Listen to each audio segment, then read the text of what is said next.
Question number 12. Photosynthetic bacteria have pigments in. The given options are chromatophores, B. leucoplast, C. chromoplast, and D. chloroplast. So here the bacteria are prokaryotic organisms. So prokaryotic means the one which does not have the double membrane structures like plastids and mitochondria. So here the plastids are absent. Here plastids are of three types. Those are called as leucoplast, chromoplast, and chloroplast.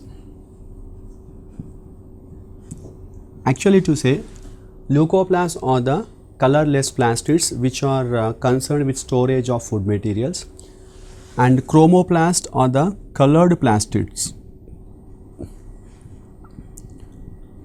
The one which is providing all colors except the green color, and chloroplasts are the green colored plastids.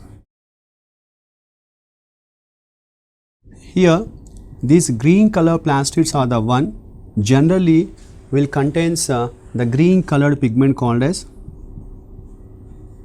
chlorophyll pigment. Like as we know that chlorophyll A, B, and are the main chlorophyll pigments which are responsible for the photosynthetic process. These are the one which are present only in the eukaryotic organisms, but here as we are saying bacteria is an prokaryotic organism, it will lack all these structures. But when we consider that photosynthetic bacteria are present, that means which contains the chlorophyll molecule. Of course here they does not have the normal chlorophyll as like that of eukaryotic organisms, but they have a special type of chlorophylls called as bacterial chlorophylls. These bacterial chlorophylls are present in chloroplast like structures, but exactly they are not the chloroplasts. Those structures are called as chromatophores. Chromatophores are the structures in which the pigments, that is photosynthetic pigments, are present. So from the given options, option A is the correct answer. Question number 13. Bacterial cell membrane has, the given options are A. chitin, B. cellulose, C. proteins and phospholipids, and D. acetyl glucosamine and muramic acid. So here this is a question related to cell membrane or plasma membrane. Cell membrane or plasma membrane is a living membrane which is present just below the cell wall, and here the given options like chitin. Chitin is the cell wall material in fungi, which actually chitin is also a type of polysaccharide molecule, but it is a nitrogen containing polysaccharide. And second one, cellulose. Generally cellulose is the one which is considered to be the cell wall material of plant cells. And third one, proteins and phospholipids. Actually if you take any living organism, the plasma membrane, the basic composition that is present in the plasma membrane is proteins and lipids, and of course the lipids contain phosphate molecules, so we call them as a phospholipids. As bacteria is also a living organism, it also contains the plasma membrane just below the cell wall. That plasma membrane is made up of the proteins and phospholipids as like that of other living organisms. And last one that is given as acetyl glucosamine and muramic acid. So, acetylglucosamine, muramic acid are the cell wall materials in bacteria. So, chitin is a cell wall material in fungi, cellulose is a cell wall material in plants, and acetylglucosamine and muramic acid are the cell wall materials in bacteria, whereas this is a plasma membrane material or cell membrane material present in all living organisms including the bacteria. So, from the given options, option C is the correct answer. Question number 14. Cocci are A. Ciliated, B. Flagellated, C. Non-ciliated, and D. Both 1 and 3. So, cocci are the spherical shaped bacteria. Here all cocci are non-motile in their nature. So, actually when we say it as motile, they should contain either or other type of either one or the other type of locomotor structures like a flagella or cilia. With the help of the flagella or cilia, they will move in the water or whatever the environment in which they are existing. But here all cocci are non-motile, that means they does not have any special organ for locomotion. That means neither they are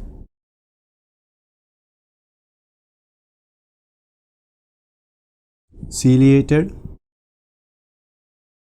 nor flagellated. That means they does not have cilia, and at the same time they does not have flagella also. So, here from the given options we can say that cocci are the non-ciliated. So, from the given options, option C is the correct answer. Question number 15. The method of genetic recombination or parasexuality in bacteria is known as. Given options are A. Conjugation, B. Transformation, C. Transduction, and D. All of these. Here, if you consider the sexual process in bacteria, generally, before considering the bacteria, when we consider it as a sexual reproduction, there should be gamete formation and the fusion of the gametes and formation of the zygote, leading to the further divisions, like it may be either by mitosis or by meiotic process. But here in bacteria, no gamete formation.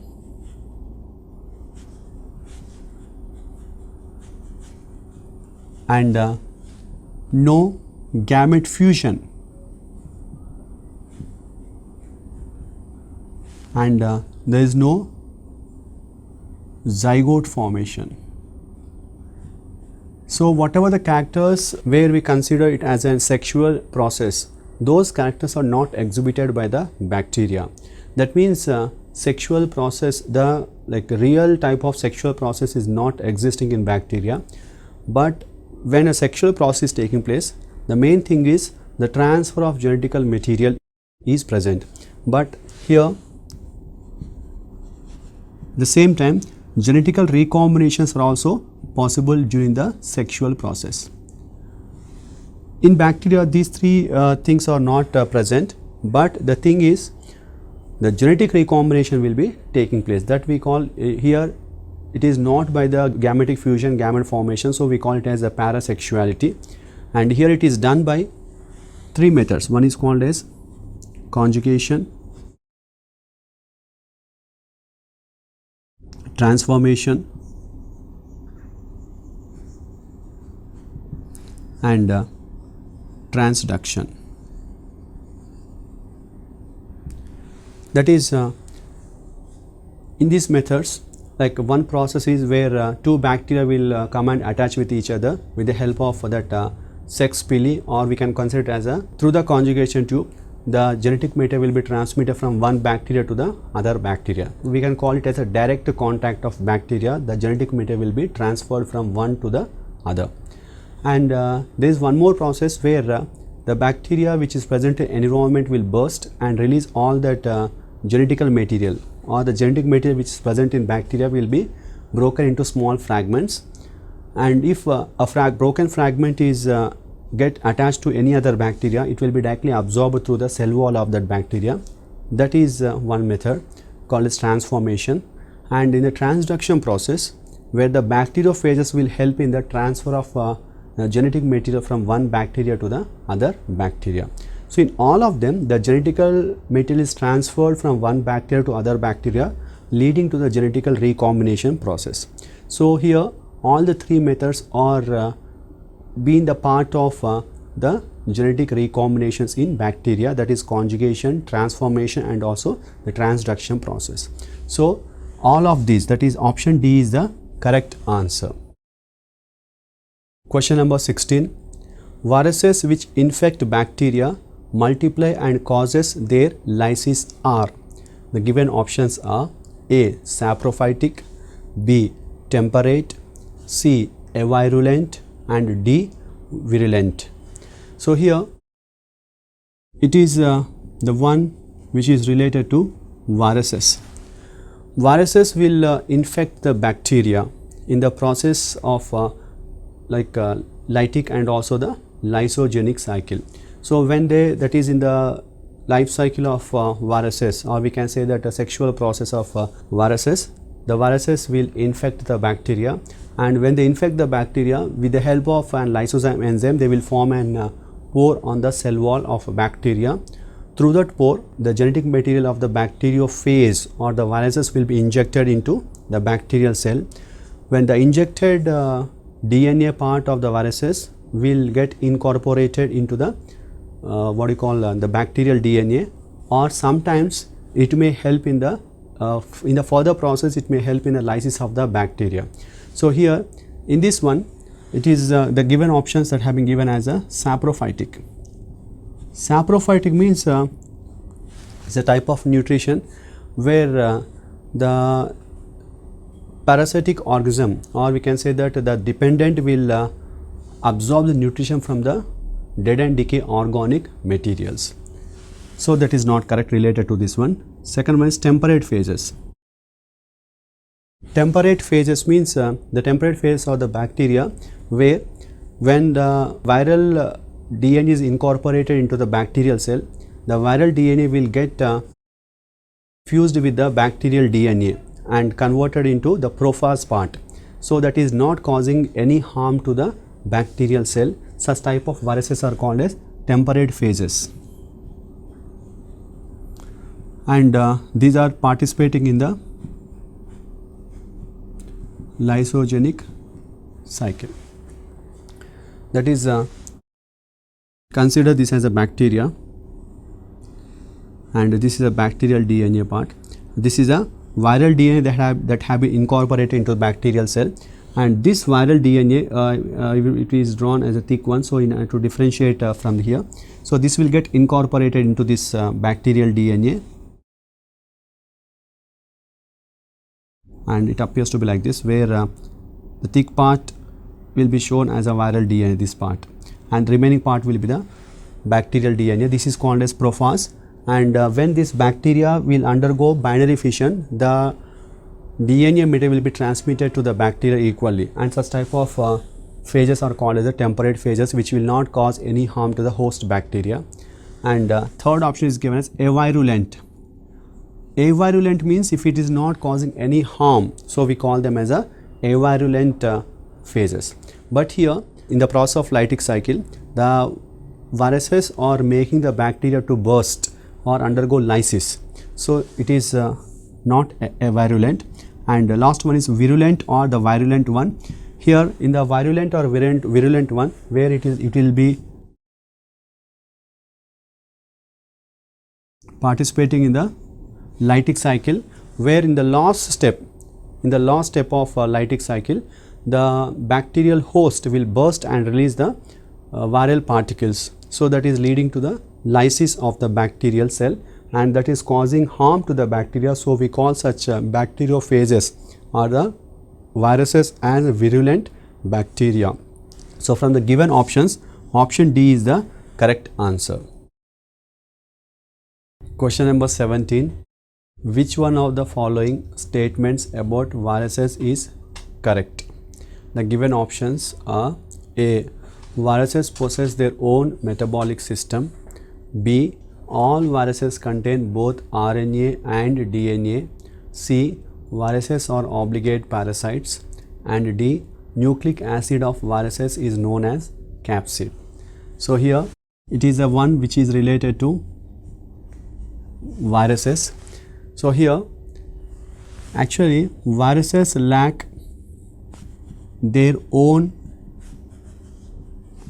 metabolic process. So here, but it is not like that they does not perform metabolic process, but they perform this metabolic process.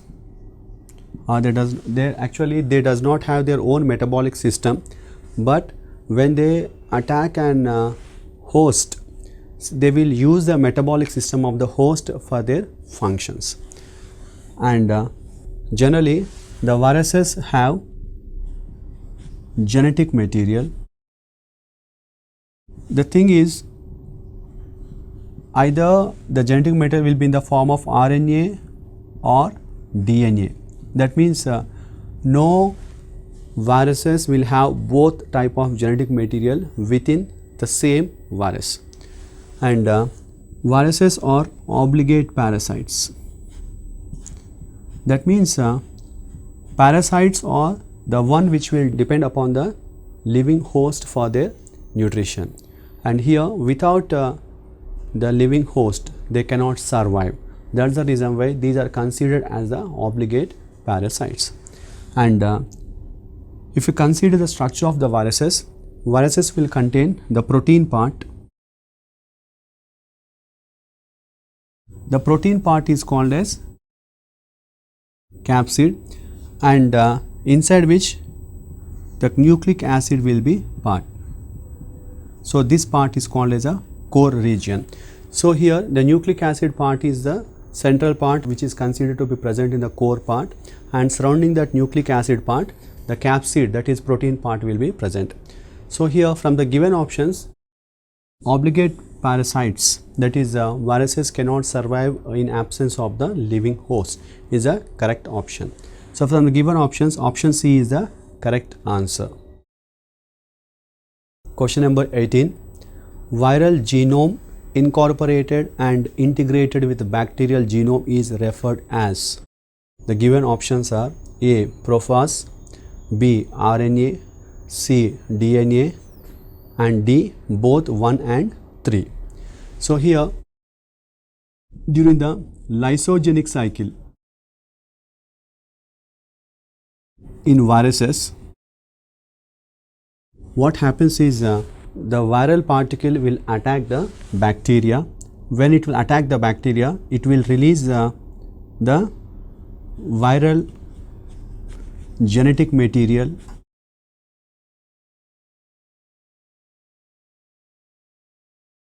into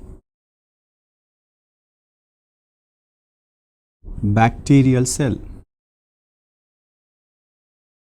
When it is released, okay, actually here before that we should know that how it will be released means the viral particle will secrete some enzyme called as lysosome, which is an cell wall digesting enzyme. It have the ability to digest the cell wall of bacteria, that is called as lysozyme, and it forms a perforation on the cell wall of bacteria. Through that perforation the viral genetic material will be injected into the bacterial cell, and here this is a bacterial DNA and this is a viral DNA that have been incorporated here. So this will get incorporated into the bacterial DNA,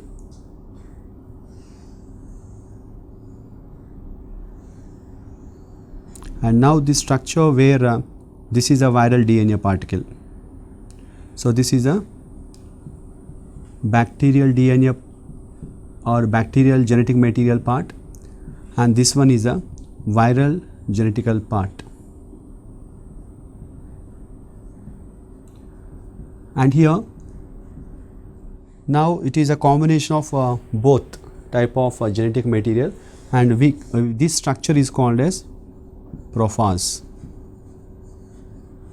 So when viral genome is incorporated and integrated with the bacterial genome, that structure is called as prophase. So from the given options, option A is the correct answer. Question number 19. Bacteriophage release lysozyme during. Given options are A. Penetration phase, B. Eclipse phase, C. Absorption phase, and D. Maturation phase. Here what happens is when the bacteria is attacked by any viral particle like a bacteriophage, this is a bacteriophage which have been attacking this bacterial DNA. Generally the bacteriophage, so this is a bacteriophage.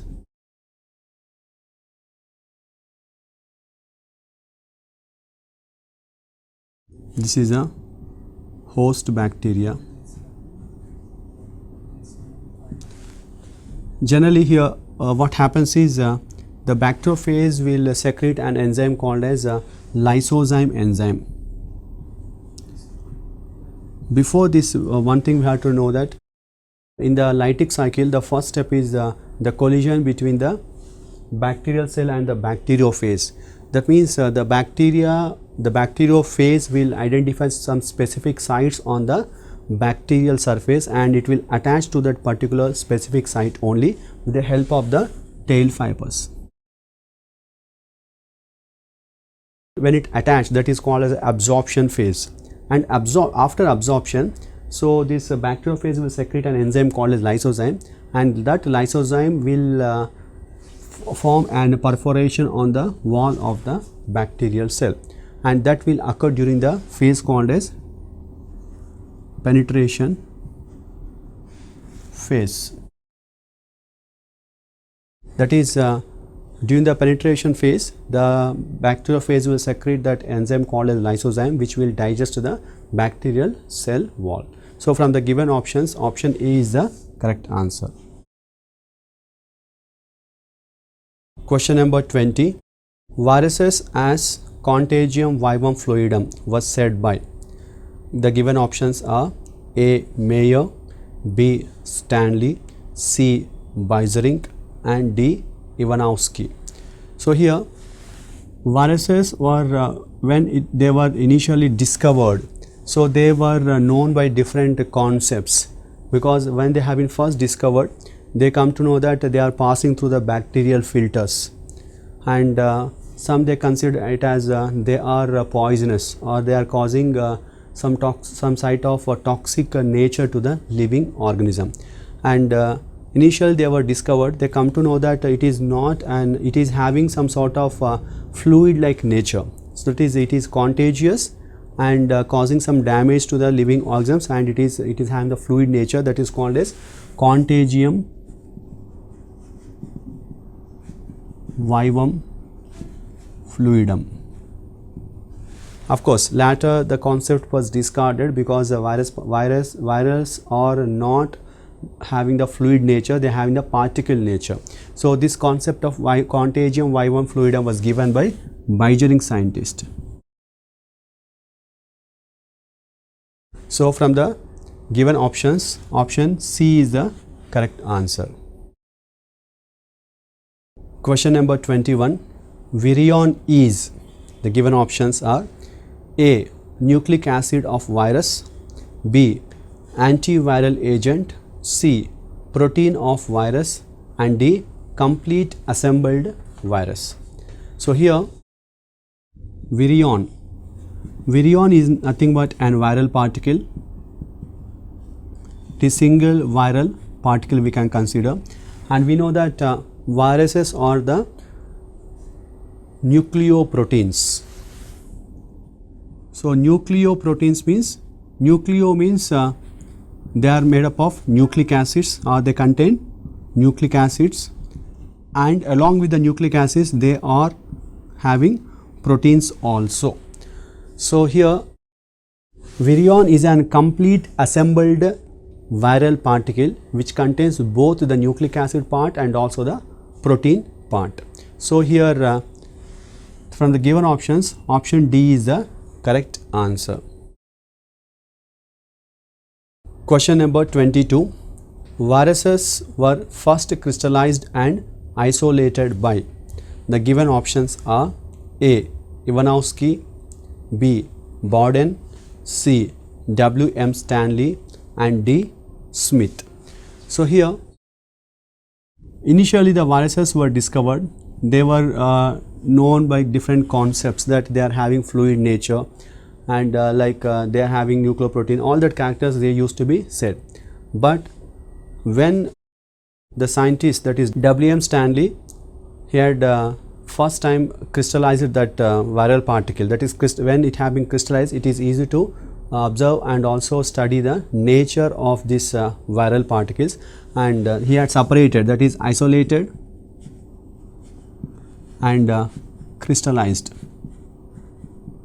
So the first viruses which have been crystallized was the TMV virus, that is from the cultures of tobacco or infected tobacco leaves, that viral particle was separated and it have been crystallized to know the nature of the virus particle, and based on that one he said that they have the nucleoprotein nature. So from the given options, option C is the correct answer.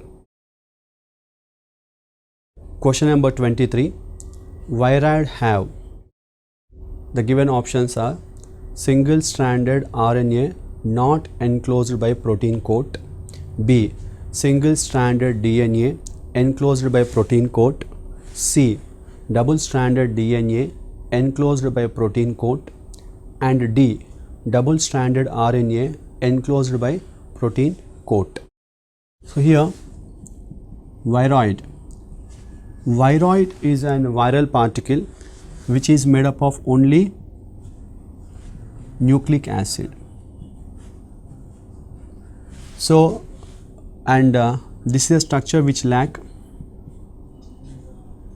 protein or capsid, and here this nucleic acid may be either made up of RNA or DNA structure. That means viroid is a structure which is made up of the nucleic acid without an protein coat. As I said that the nucleic acid may be RNA or DNA. So here from the given options we can say viroid have single stranded RNA not enclosed by protein coat. So from the given options, option A is the correct answer. Question number 24. The protein coat of virus is called. The given options are A. capsid, B. cosmid, C. capsomere and D. chromosphere. So here the viruses are having two structures. One is called as a nucleic acid part and the other part is called as protein part. The protein part is called as capsid, and the units of capsid, that is the individual units of capsid, are called as capsomeres, and the protein part is acting as a protective sheet around the central core of nucleic acid. So here the protein coat of viruses is called as capsid. So from the given options, option A is the correct answer. Question number 25. Viruses are. The given options are A. cellular organisms, B. non-cellular organisms, C. unicellular organisms and D. cellular without wall. So here viruses are the organisms which are having some specific characters, that is these are called as obligate parasites, and these are the one which does not have cellular organization, or we can say these are acellular organisms. So here when we are calling it as acellular organisms, they lack cellular structure. Of course, when they lack cellular structures, how could we consider them as a living organisms? Means they are the one which are made up of the genetic material, that is they have their own genetic material, as none of the non-living organisms have their own genetic material. Based on that character, we can consider the viruses as a living organisms. But the thing is, they does not have cell wall, they does not have plasma membrane which will encircle that genetic material. So those are the specific and unique characteristic features which can be seen in the viral particles or the viruses. So from the given options, we can say that these are the non-cellular organisms. So from the given options, option B is the correct answer. Question number 26. Viruses are essentially made up of. The given options are A. Proteins and nucleic acid, B. Proteins and carbohydrates, C. Lipids and nucleic acids, D. Starch, proteins and lipids. So here, when you see the nature of the viruses, viruses are generally called as nucleoproteins. That is, they are made up of nucleic acid either in the form of RNA or DNA molecule, and second part is a protein part which is acting as an protective sheet around the central core of nucleic acid. This part is called as a capsid. This is a general organization that can be seen in the viral particles which are made up of the proteins and the nucleic acids. But exceptionally, there are some viruses which contains carbohydrates also along with the nucleic acid part and the protein part.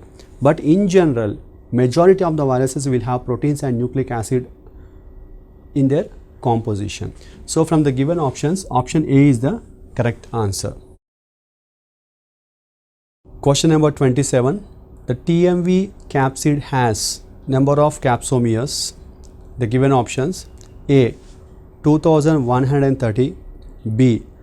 1230, C. 3210 and D. 2310. So here the TMV virus, which is considered to be the one of the typical virus for plant viruses, and this is the one which was first crystallized by W.M. Stanley scientist. And here if you observe the TMV virus, so it will have a central core. This central core is made up of nucleic acid like this. The nucleic acid part is also in the form of a helical structure like this, and around this helical structure we can see the protective structure which is made up of the protein subunits. These protein subunits are generally called as the capsomeres like this.